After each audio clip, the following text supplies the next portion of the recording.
ಉಪಸ್ಥಿತರಿರುವಂತಹ ಎಲ್ಲ ನನ್ನ ಅಣ್ಣ ತಮ್ಮಂದ್ರೆ ಹಾಗೂ ಅಕ್ಕ ತಂಗಂದ್ರೆ, ಕಾಂಗ್ರೆಸ್ ಪಕ್ಷದ ನಿಷ್ಠಾವಂತ ಕಾರ್ಯಕರ್ತರೆ, ಯುವಕರೇ, ಎಲ್ಲರಿಗೂ ಕೂಡ ನನ್ನ ನಮಸ್ಕಾರಗಳು.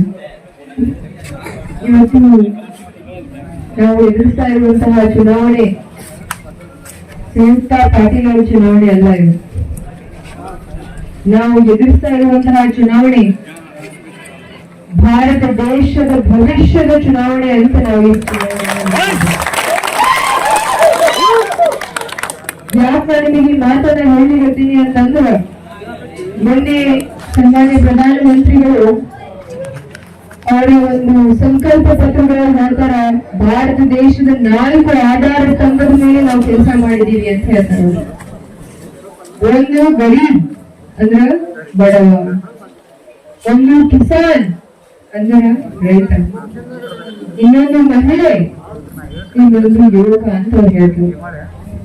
ಇರುವಂತಹ ಎಲ್ಲ ನನ್ನ ಅಣ್ಣ ತಮ್ಮಂದರಿಗೆ ಗೊತ್ತದ, ನಾವು 2 ಬರಗಾಲವನ್ನ ಎದುರಿಸಿದ್ವಿ.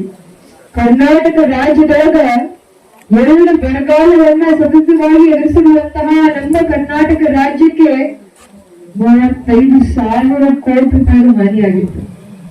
ನಮ್ಮ ಮುಖ್ಯಮಂತ್ರಿಗಳಾಗಿರುವಂತಹ ಸನ್ಮಾನ್ಯ ಶ್ರೀ ಸಿದ್ದರಾಮಯ್ಯ ಅವರು, ಉಪಮುಖ್ಯಮಂತ್ರಿಗಳು ಖರ್ಗೆ ಸಾಹೇಬರು ಎಲ್ಲರೂ ಕೂಡಿ ಹೋಗಿ ಕೇಂದ್ರ ಸರ್ಕಾರ ಕೇಳಿದ್ರು, ನೋಡಪ್ಪ ನಮ್ಮ ಕರ್ನಾಟಕ ರಾಜ್ಯದಲ್ಲಿ ಜನ ಬರಗಾಲಕ್ಕೆ ತತ್ತರಿಸಿ ಹೋಗಿದ್ದಾರೆ, ನಮ್ಮ ರೈತರು ಬಹಳ ಕಷ್ಟದ ಪರಿಸ್ಥಿತಿಯಲ್ಲಿದ್ದಾರೆ. ಸೊ ಅದಕ್ಕಾಗಿ ಕರ್ನಾಟಕ ರಾಜ್ಯಕ್ಕೆ 35,000 ಕೋಟಿ ಹಾನಿ ಆಗೈತಿ. ಸೊ ಅದಕ್ಕಾಗಿ ನೀವು ನಮಗ ಮೊದಲನೇ ಒಂದು ಹಂತದಲ್ಲಿ 18,000 ಕೋಟಿ ರೂಪಾಯಿಗಳನ್ನ ನೀವು ಕೊಡ್ಬೇಕು ಅಂತ ನಮ್ಮ ಮುಖ್ಯಮಂತ್ರಿಗಳು ಕೇಳಿದ್ರು. ವಿಪರ್ಯಾಸ ಏನು ಅಂತಂದ್ರ 18,000 ಕೋಟಿ ರೂಪಾಯಿ ಬಿಡ್ರಿ, ನಮಗೆ 1 ರೂಪಾಯಿ ಕೂಡ ಕೇಂದ್ರ ಸರ್ಕಾರಕ್ಕೆ ಹೋಗಿಲ್ಲ. ಆಶ್ವಾಸನೆ ಕೊಟ್ಟಿದ್ದೇನು ಹೆಣ್ಮಕ್ಳಿಗೆ ರಕ್ಷಣೆ ಕೊಡ್ತೀವಿ ಅಂತ, ಅವ್ರ ಆಶ್ವಾಸನೆ ಕೊಟ್ಟಿದ್ದೇನು ರೈತರಿಗೆ ಸಾಲ ಮನ್ನಾ ಮಾಡ್ತೀವಿ ಅಂತ. ಏನಾದ್ರೂ ಮಾಡ್ಯಾರ ಇದ್ರೊಳಗ? ಏನಾದ್ರು ಮಾಡ್ಯಾರ? ಏನೂ ಇಲ್ಲ. ಬಿಜೆಪಿ ಬಂದ್ ಏನಾರ ನಿಮಗ್ ವೋಟ್ ಕೇಳಿದ್ರಂದ್ರ ಒಂದ ಹೇಳ್ರಿ, ನಮ್ಮ ಮನ್ಯಾಗ ಪಾಸ್ಬುಕ್ ಅದಾವ, ಮತ್ 15 ಲಕ್ಷ ರೂಪಾಯಿ ಹಾಕ್ರಿ, ಮುಂದ್ ವೋಟ್ ಕೇಳ್ರಿ ಅಂತ.